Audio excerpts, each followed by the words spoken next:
নমস্কার বন্ধুরা, আবার একটা নতুন ভিডিও নিয়ে চলে এসেছি। তো ফার্স্টেই দেখালাম একটা কড়া বসিয়েছি, তাতে সাদা তেল দিয়ে গরম করছি।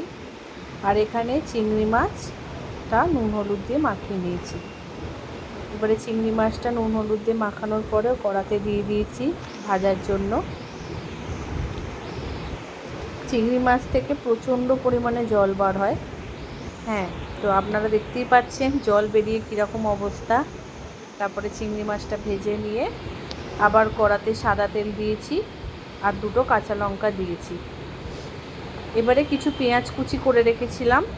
পেঁয়াজটা হাত দিয়ে কাটা নয়, আমার চপার মেশিন আছে, সেই মেশিনে কেটেছি, এই জন্য এতটা পেস্ট টাইপের একটা হয়ে গেছে।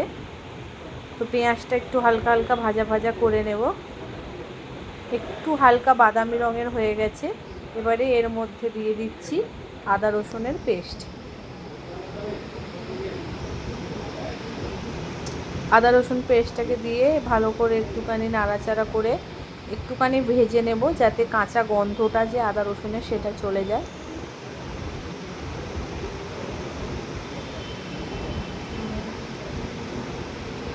ভালো করে ভাজতে হবে।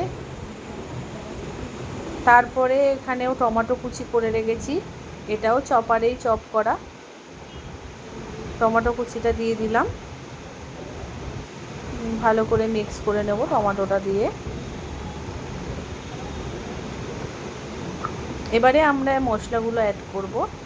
যা ঘরোয়া মশলা থাকে সেগুলোই, নুন, তারপরে অল্প পরিমাণ হলুদ, তারপরে দিচ্ছি লঙ্কা গুঁড়ো,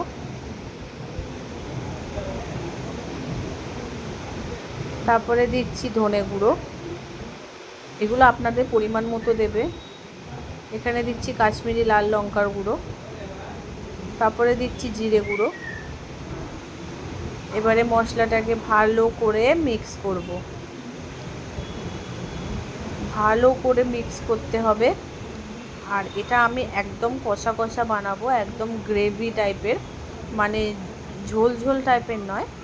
তো সেক্ষেত্রে আমাকে ভালো করে কষে এই যে মশলাগুলো দিলাম তার গন্ধ কাটাতে হবে। তার জন্য একটু করে জল দেব আর কষবো, অল্প অল্প করে জল দেব আর কষবো।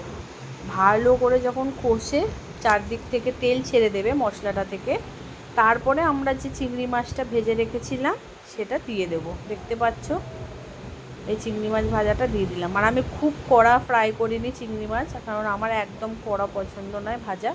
হালকা ফ্রাই করে রেখেছি চিংড়ি মাছটা। এবারে চিংড়ি মাছটা ওই মশলাটার সাথে কষাবো, যাতে একটু নরম হয়ে যায়, নাহলে লাস্টের দিকে চিংড়ি মাছ দিলে একদম শক্ত থাকবে। আবার একটুখানি ওই চিংড়ি মাছটা যে ভাটিটাতে রেখেছিলাম তাতে একটুখানি ওই চিংড়ি মাছের গ্রেভি টাইপের ছিল হালকা হালকা, ওই মশলাটাও আমরা ধুয়ে নিয়ে ওতে জল দিয়ে দিয়েছি। দেখতেই পাচ্ছ প্রায় মোটামুটি আমার কষানো হয়ে গেছে। এবারে অল্প পরিমাণে জল দিয়ে দিলাম, আর জল দেব না, এইটুকানি জল, এরকমই গ্রেভিটা থাকবে। আমাদের রান্না বলতে গেলে প্রায় কমপ্লিট। দেখছো একদম শুকনো হয়ে গেছে, তেল উপরে ভেসে গেছে। এবারে গ্যাসটা বন্ধ করে দিয়েছি। কেমন লাগলো জানাবে চিংড়ি মাছের রেসিপি। Thank you.